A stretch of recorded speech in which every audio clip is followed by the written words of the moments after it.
Our elderly neighbor slid an envelope under our door that said, "Your nanny is taking photos of your son in the bath." I found the envelope when I got home from the office at 6:15 p.m. on a Wednesday. It was lying on the hardwood floor just inside our front door, a plain white envelope with no name or address, just sitting there like it had always belonged in that spot. I almost stepped on it before I noticed. My wife Rachel was still at the hospital finishing her shift as an ICU nurse, and our nanny Vanessa was upstairs giving our 4-year-old son Oliver his bath. I could hear him laughing, that high-pitched shriek of joy that kids make when they're playing with bath toys, and the sound of water splashing against tile. Everything was normal. Everything was fine. I picked up the envelope and turned it over in my hands. The paper was thick, expensive, the kind you buy at a stationery store for important correspondence. Someone had written on the front in careful, shaky handwriting, "For the parents of the boy." My stomach tightened for reasons I couldn't name yet. I opened it standing right there in the entryway, still wearing my coat, my briefcase still in my other hand. The note inside was handwritten on matching stationery, the same shaky letters but larger, more urgent. "Your nanny is taking photos of your son in the bath. I've seen her through your bathroom window from my bedroom, multiple times. I'm 81 years old and I don't know what to do with this information, but I can't stay silent. I'm sorry to burden you with this. I didn't know how else to tell you. Please check her phone. Please protect your child." It was unsigned, but I knew immediately who'd written it. Mrs. Eleanor Sutherland, our neighbor 2 houses down, the widow who'd lived there for 40 years and still tended her garden every morning despite her arthritis. Her bedroom window faced the side of our house where Oliver's bathroom was located. The window with the frosted glass that let in light, but supposedly protected privacy. My hands started shaking. The words on the page blurred and refocused as I read them again, trying to make them mean something other than what they clearly said. Vanessa taking photos. Oliver in the bath. Multiple times. I heard more laughter from upstairs, Oliver's voice calling out, "Vanessa, look at the boat." Her response was muffled but warm, the tone of someone who cared, someone we trusted. We'd hired Vanessa 8 months ago through an agency that specialized in high-end childcare placement. She'd come with impeccable references, a degree in early childhood education from a respected university, and 5 years of experience with families in our area. She was 26, soft-spoken, patient with Oliver in ways that made me grateful every time I watched them interact. She'd grown up in Oregon, had moved to our city for graduate school, and was working as a nanny while finishing her master's in child psychology. Everything about her had checked out. The background check had been clean. The reference calls had been glowing. Parents literally cried when describing how much they'd miss her after their kids aged out of needing full-time care. Rachel and I had felt like we'd won the lottery when Vanessa accepted our offer. Oliver adored her. He asked for Vanessa on her days off, ran to hug her when she arrived in the mornings, trusted her completely. And now this note was telling me that trust was a weapon she'd been using against him. I stood there in the entryway for what felt like an hour but was probably only 2 minutes, my mind racing through possibilities. Maybe Mrs. Sutherland was confused. She was 81. Maybe her eyesight was going. Maybe she'd misinterpreted what she'd seen. Maybe Vanessa had been holding Oliver's tablet and Mrs. Sutherland had mistaken it for taking photos. Maybe this was a misunderstanding that would dissolve once I investigated. But even as I thought these things, I knew I was lying to myself. Mrs. Sutherland wasn't senile. I'd talked to her just last week about the election results, and she'd been sharp as ever, citing specific polling data and demographic trends. Her handwriting was shaky because of arthritis, not dementia. She'd written this note because she'd seen something specific and disturbing and felt morally obligated to tell us, despite the awkwardness and potential consequences. I needed to check Vanessa's phone. Right now. Before she left for the evening. But how? I couldn't just demand to see it without explaining why, and if she was actually doing what the note described, demanding access would give her time to delete evidence. I needed to be smart about this. Tactical. I set down my briefcase quietly and hung up my coat, forcing myself to breathe normally. I walked upstairs as calmly as I could manage, my footsteps loud on the wooden stairs despite my attempt at stealth. The bathroom door was open a crack and I could see Vanessa kneeling beside the tub, her back to me, holding a rubber duck and making it swim across the water's surface while Oliver giggled. Her phone was sitting on the closed toilet lid, the screen dark. Everything looked innocent. Everything looked exactly as it should. I knocked lightly on the doorframe. "Hey, sorry to interrupt. Vanessa, could I talk to you downstairs for a second when you're done? Just some scheduling stuff for next week." Vanessa looked up and smiled, that warm, genuine smile I'd seen 1,000 times. "Of course. We're almost done here. 5 more minutes?" I nodded and backed away before I could do something stupid like grab her phone and run. I went downstairs to the kitchen and tried to think. 5 minutes. I had 5 minutes to figure out a way to access her phone without alerting her to what I suspected. My own phone was in my pocket. I pulled it out and stared at the note Mrs. Sutherland had written, which I'd brought down with me. Check her phone. Simple instruction. Impossible execution. Without cause. Unless I created cause. I heard the bathtub draining upstairs, heard Oliver's protests about leaving the water, heard Vanessa's patient voice explaining that it was time to get dry and put on pajamas. I heard them moving to Oliver's bedroom, heard the familiar bedtime routine beginning. I had maybe 10 minutes before Vanessa came downstairs, and it would be too late. I made a decision that felt equal parts genius and insanity. I texted myself from Rachel's old phone, which we kept in the kitchen drawer for emergencies, pretending it was from our security system company. Alert! Motion detected in backyard. Please check your security camera app immediately. Then I walked to the bottom of the stairs and called up. Vanessa? I need you down here now, actually. Security alert. Can Oliver play in his room for a minute? Vanessa appeared at the top of the stairs, concern on her face. Is everything okay? I held up my phone showing the fake text. Security system says, there's motion in the backyard. Probably just a raccoon, but I want to check the camera footage. Can you help me look? I'm not great with the app. It was a lie that worked, because I'd previously asked Vanessa to help me with various technology issues, establishing a pattern of technical incompetence that made the request believable. She came downstairs quickly, leaving her phone on the bathroom counter where she'd apparently moved it after Oliver's bath. Oliver, honey, stay in your room and play with your trucks for a few minutes, okay? She called up the stairs. We heard a muffled acknowledgement. In the kitchen, I pulled up our actual security camera app on my phone and pretended to struggle with the interface. I think I'm looking at the wrong camera. Can you show me how to switch views? Vanessa leaned over my phone, and while she was distracted, I said, oh wait, I think it needs to sync with the base station. It's in the garage. Can you check if the green light is on? Just press the door, and you'll see it on the shelf. The garage was accessed through a door in the kitchen that led to 3 steps down. Once Vanessa was through that door, I moved faster than I'd ever moved in my life. Up the stairs, into the bathroom, grabbed her phone from the counter. It was locked with a passcode. My hands were shaking so badly I almost dropped it. I had maybe 30 seconds before she came back and realized something was wrong. Think. What would her passcode be? I tried Oliver's birthday, 4 digits, 0319, invalid. I tried the current year, 2025, invalid. I heard Vanessa in the garage calling out, I see it, the green light is on. I tried the most common passcode, 1234. The phone unlocked. My heart stopped. I opened her Photos app with trembling fingers. The most recent album was titled Work Files, which should have been the first red flag. I opened it. The first photo was of Oliver in the bathtub, naked, looking at the camera and smiling. The second photo was similar, but from a different angle. The third photo was worse. I scrolled faster, my stomach turning. There were hundreds of photos, not just from bath time, from getting dressed in the morning, from afternoon when Vanessa sometimes helped him change into play clothes, from diaper changes back when Oliver was younger and we'd first hired her. Hundreds of photos of my son in various states of undress, organized in albums by date and activity. I heard Vanessa's footsteps on the garage stairs. I took a photo of her phone screen with my own phone, capturing one of the bath time images and the album name clearly visible. Then I locked her phone and set it back on the bathroom counter exactly where it had been. I ran down the hall to Oliver's room and forced myself to take 3 deep breaths before calling down to Vanessa. False alarm! Camera was just capturing tree shadows. Sorry about that.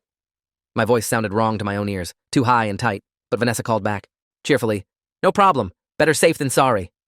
I heard her coming back up the stairs, and I focused on Oliver, who was playing with his toy trucks on the carpet, completely unaware that his entire world was about to change. Hey buddy, why don't you pick out 2 books for bedtime? Oliver jumped up excitedly and ran to his bookshelf. Vanessa appeared in the doorway. I should probably head out. I have a paper due tomorrow night that I need to work on. I nodded, not trusting myself to speak. She gathered her bag from the hall, said goodbye to Oliver with a hug that made my skin crawl, and headed downstairs. I followed, maintaining the pretense of normalcy, even though every instinct was screaming at me to grab Oliver and run. At the front door, Vanessa turned and smiled. Same time tomorrow morning? I forced myself to smile back. Actually, Rachel's taking a few days off. We're doing a family week thing. We'll text you when we need you back. It was a lie, but it bought me time. Vanessa looked slightly confused but nodded. Oh, okay. Well, have fun. Tell Oliver I'll miss him. She left, walking down our front path to where her car was parked on the street. I watched through the window as she drove away, then I locked the door and put the chain on. Then I went around the entire first floor, locking every window and checking every lock twice. My hands wouldn't stop shaking. Oliver called from upstairs asking where I was, and I forced myself to sound normal as I climbed the stairs again. Coming, buddy. Let's read those books. We read 2 books about trucks and construction equipment. Oliver fell asleep halfway through the second one, his small body warm and trusting against my side.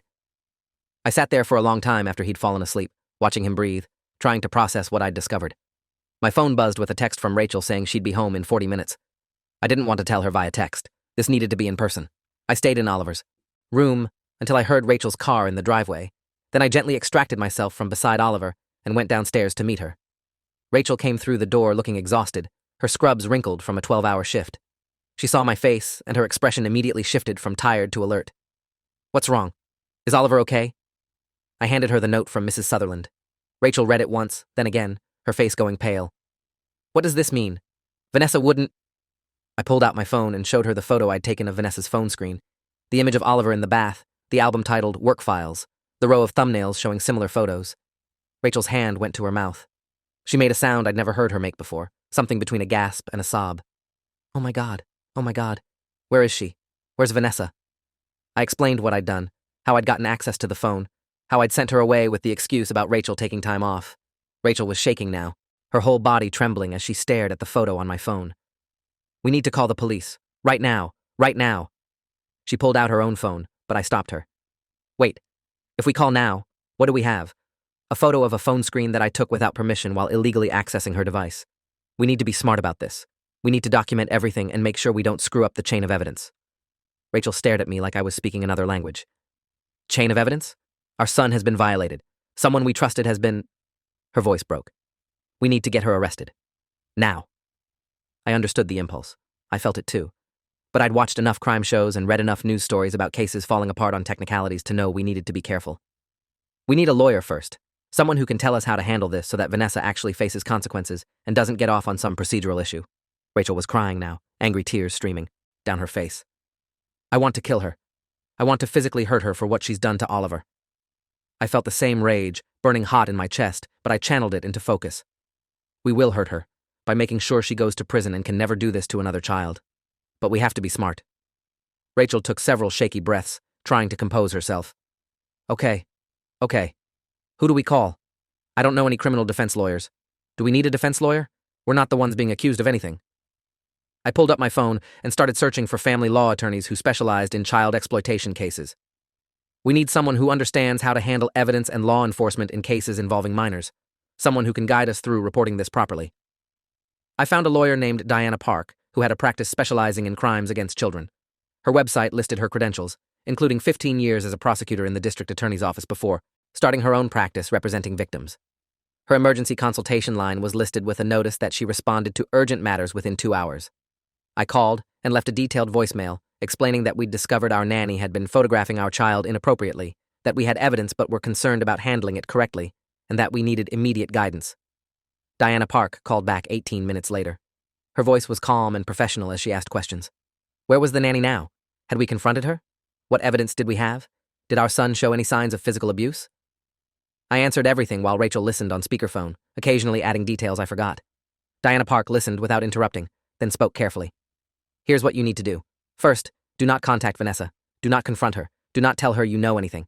Second, I'm going to give you the direct number for Detective Lawrence Hayes with the police Department's Crimes Against Children Unit. He's excellent, and I work with him frequently on these cases. Call him tonight and explain everything. He'll know how to proceed with obtaining a warrant for Vanessa's phone and devices. Third, I need you both to come to my office tomorrow morning at 9 a.m. We need to discuss how to protect your rights and your son throughout this process." I wrote down Detective Hayes' number with hands that were steadier now that we had a plan. Diana Park continued. "I know this is traumatic and you want immediate action, but the worst thing you can do is compromise the evidence by confronting Vanessa or alerting her that you're aware of what she's done. She could destroy evidence, flee, or claim the photos were taken innocently if she knows you're building a case. Let Detective Hayes handle the law enforcement side. I'll handle protecting your family legally. Do you understand?" We both said yes. Diana Park's voice softened slightly. "I'm very sorry this happened to your son, but you're doing the right thing by being methodical. We're going to make sure she faces full consequences for what she's done." After we hung up, I immediately called Detective Hayes. He answered on the second ring despite it being after 8 p.m., his voice alert and professional. "Detective Hayes, Crimes Against Children." I explained everything again, more slowly this time, making sure to include every detail. Mrs. Sutherland's note, how I'd accessed Vanessa's phone, what I'd seen in the photos, the screenshot I'd taken.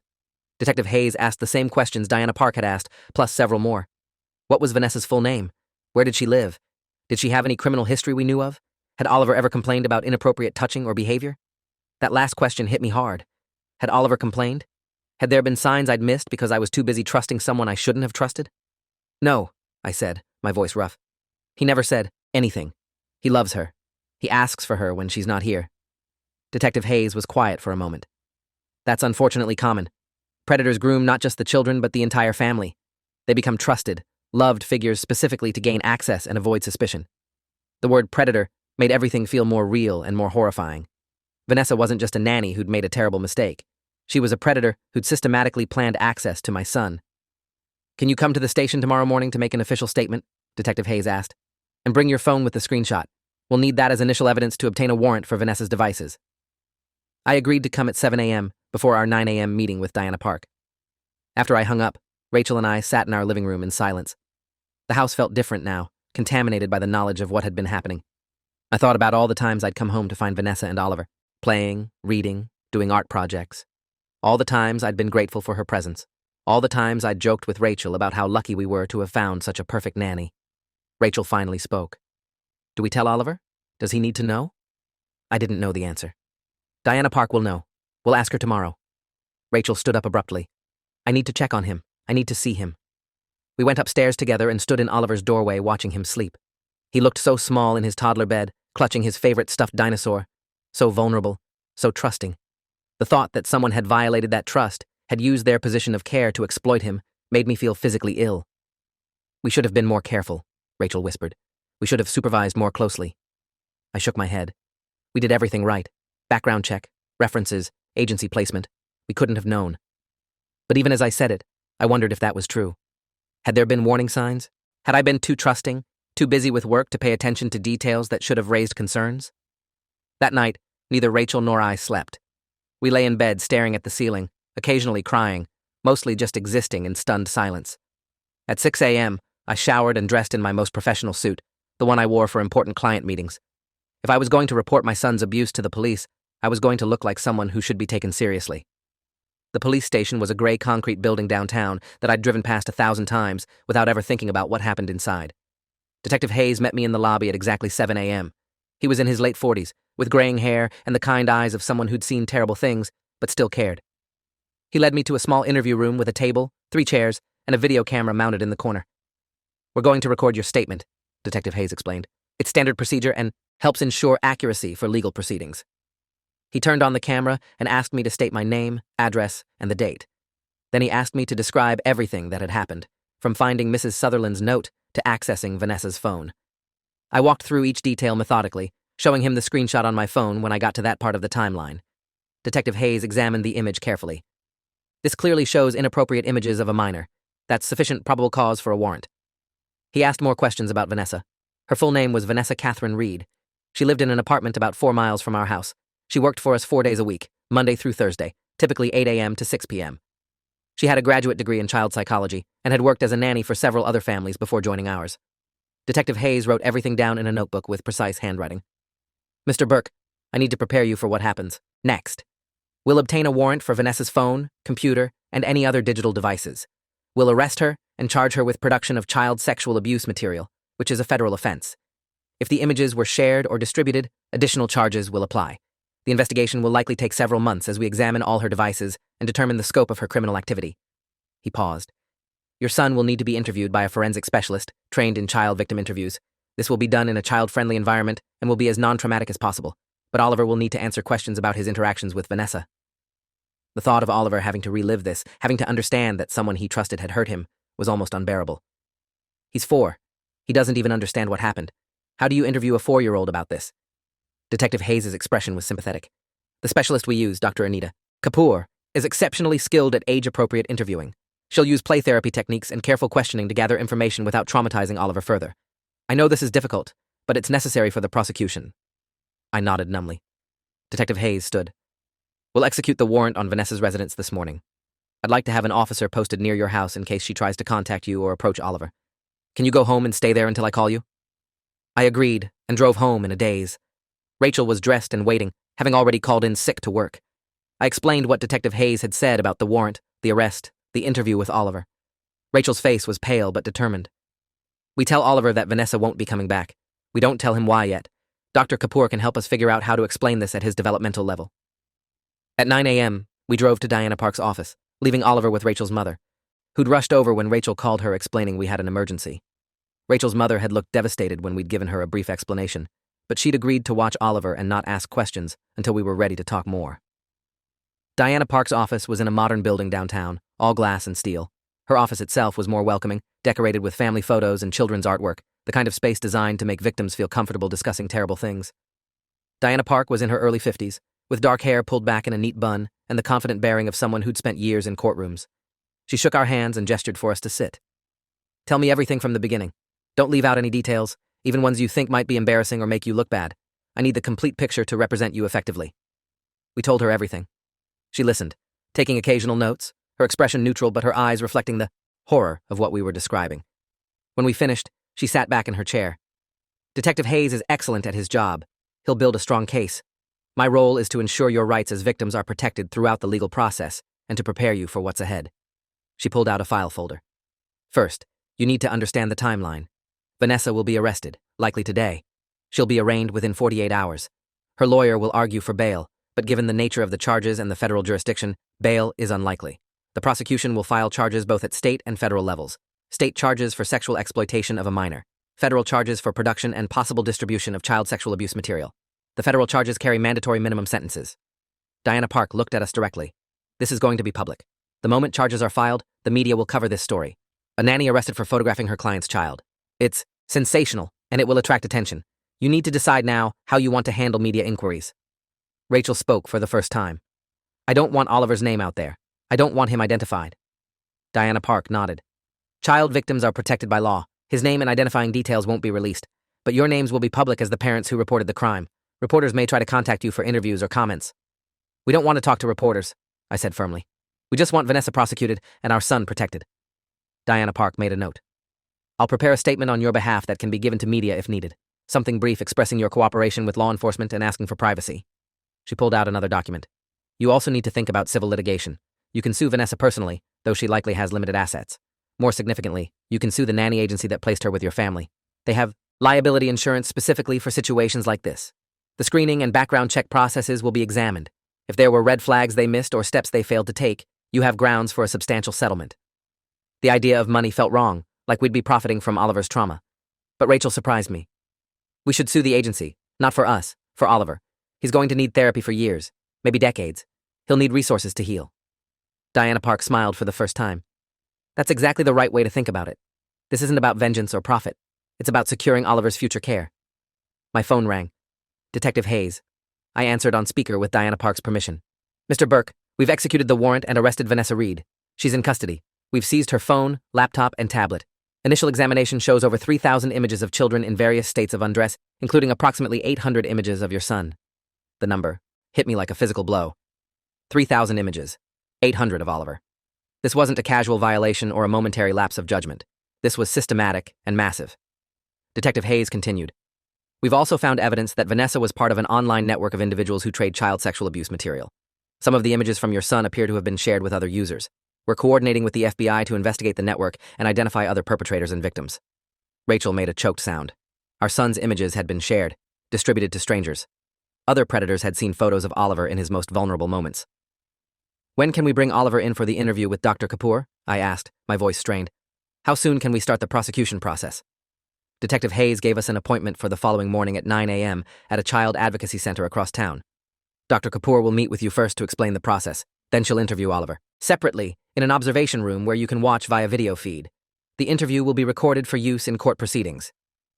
After we hung up, Diana Park spoke gently. "I know this feels overwhelming, but the fact that there's a large network means the FBI will be aggressive in their prosecution. This will be a major case, which actually works in your favor.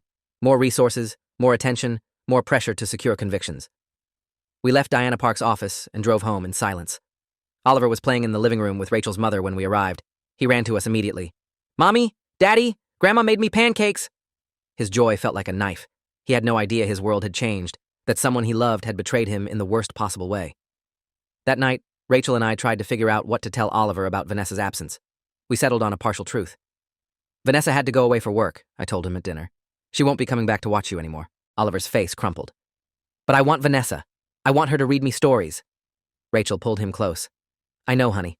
But sometimes people have to leave, and we don't get to choose when. It's okay to be sad about it." Oliver cried himself to sleep that night, calling for Vanessa, and Rachel and I took turns sitting with him, our hearts breaking for different reasons than his. The next morning, we drove to the Child Advocacy Center. The building was designed to look like a house rather than an institution, with a playground outside and bright colors everywhere. Dr. Anita Kapoor met us in a comfortable waiting room decorated with toys and books. She was in her mid-30s, with a warm smile and gentle demeanor that immediately put Oliver at ease. Dr. Kapoor spoke to us first in a private office while a staff member played with Oliver in the waiting room. I'm going to ask Oliver questions about his interactions with Vanessa, focusing on bath time and dressing time. I'll use play, therapy techniques, dolls, and drawings to help him express what happened in ways that don't require explicit verbal descriptions. The interview typically takes about an hour.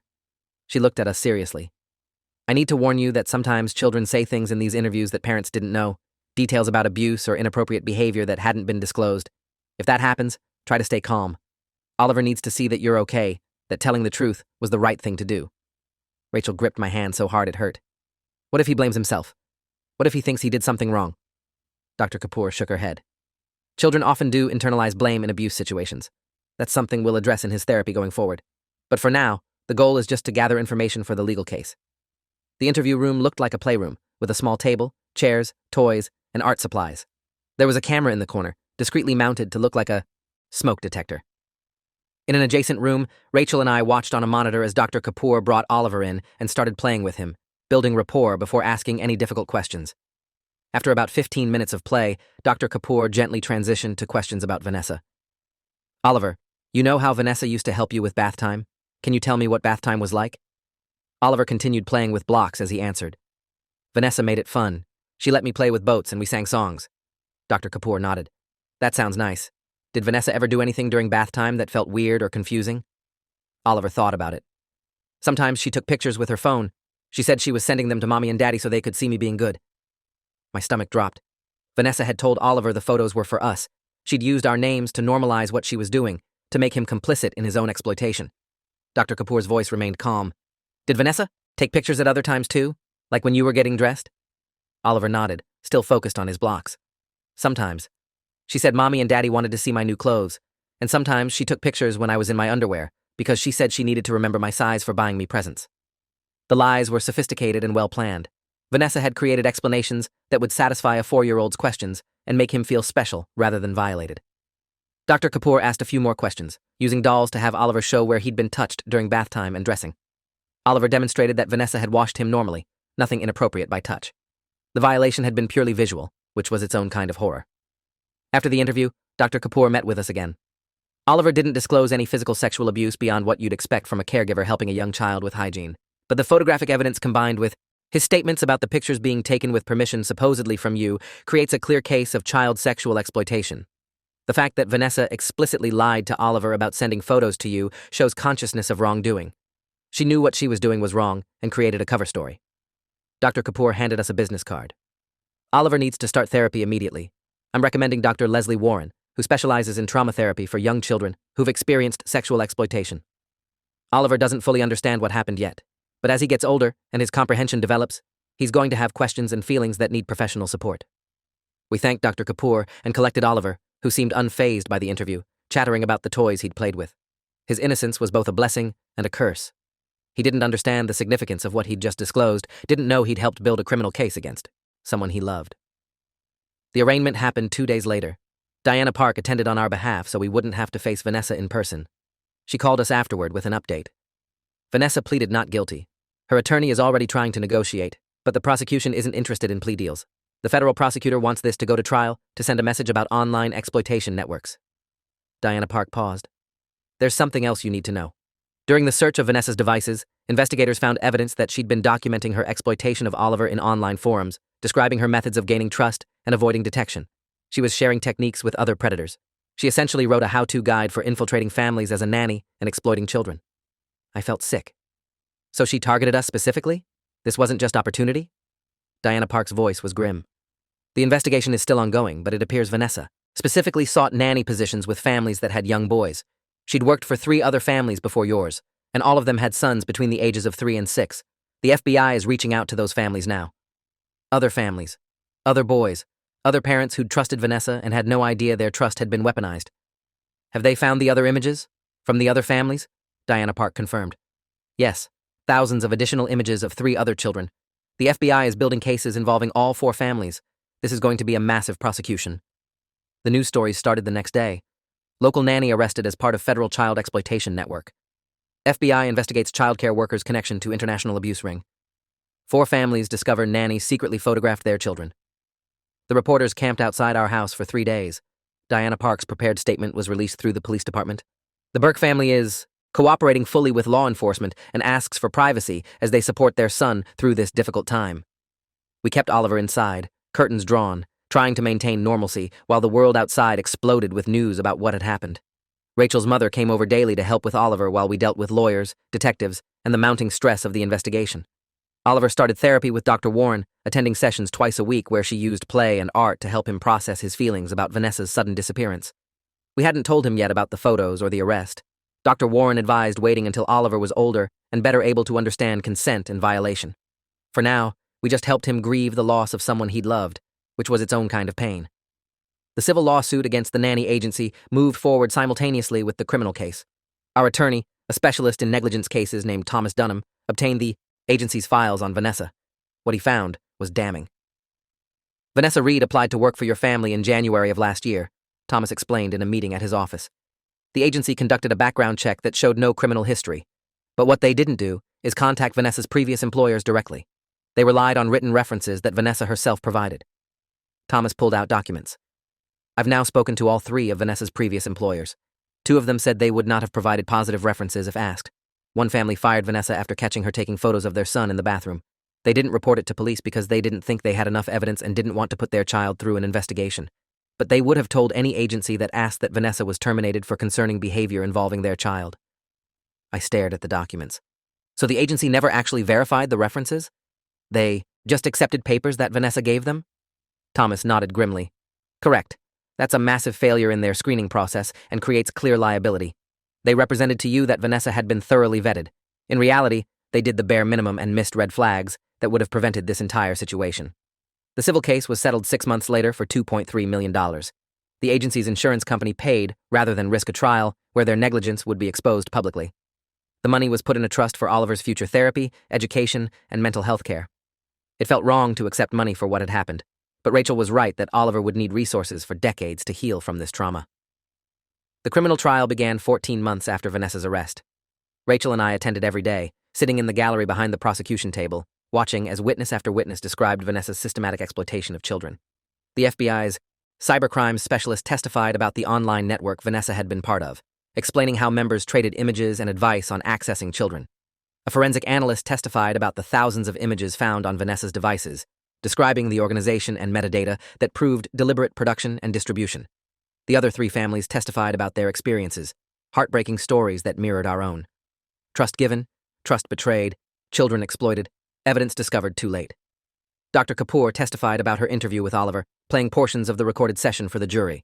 I watched the jurors' faces as they heard Oliver's small voice explaining how Vanessa had told him the photos were for Mommy and Daddy. Several jurors were crying. Vanessa herself never took the stand. Her attorney tried to argue that she'd been hacked, that someone else had used her devices to produce and store the images. The argument fell apart under the weight of evidence showing Vanessa's face in some photos, her handwriting in journals documenting her activities, her IP address associated with online accounts where images were shared. The jury deliberated for 8 hours over 2 days before returning guilty verdicts on all counts. Production and distribution of child sexual abuse material, conspiracy to exploit minors, enticement of minors. The federal charges alone carried mandatory minimums totaling 60 years. Vanessa showed no emotion as the verdicts were read. She sat motionless at the defense table, hands folded in front of her, face blank. Sentencing happened 6 weeks later. The courtroom was packed with victims, families, and media. The judge, a stern woman in her 60s named Judith Carver, listened to hours of victim impact statements. Rachel and I both submitted written statements that were read by the prosecutor, describing Oliver's nightmares, his trust issues, his ongoing therapy, the permanent impact Vanessa's crimes had on our family. The other families gave similar statements.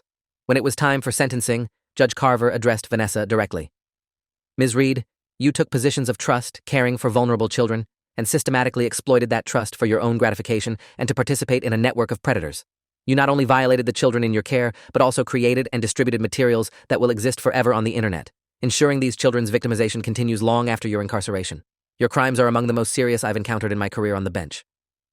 Judge Carver sentenced Vanessa to 85 years in federal prison, to be served consecutively with state sentences totaling another 40 years.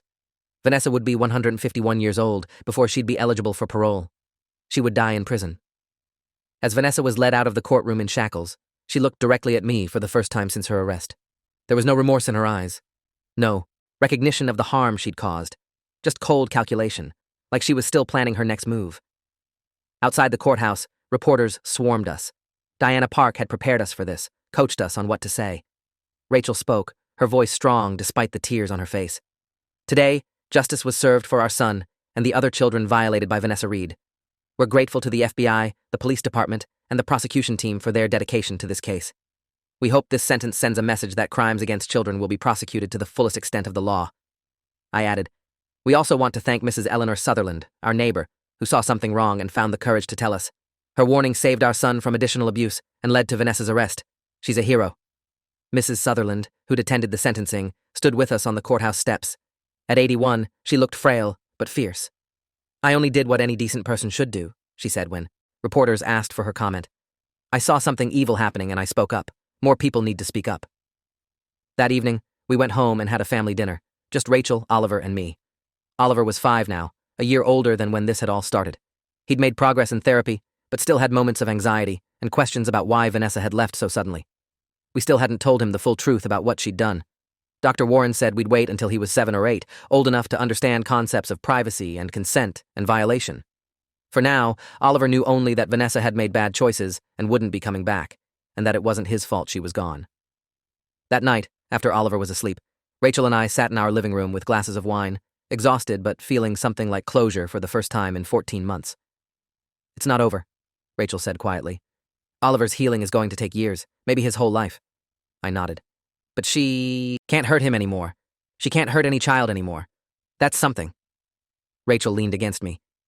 I keep thinking about that note, about Mrs. Sutherland seeing something wrong and choosing to tell us even though it was uncomfortable. How many other people see signs of abuse and stay silent because they don't want to get involved? It was a question without an answer, but it stayed with me. 2 years after Vanessa's sentencing, Oliver was 7 and thriving. He'd made new friends, excelled in school, and maintained his sweet personality despite the trauma he'd experienced. He still attended therapy with Dr. Warren, who'd become a trusted figure in his life. We'd had the talk with him 6 months ago, explaining in age-appropriate terms what Vanessa had done and why it was wrong.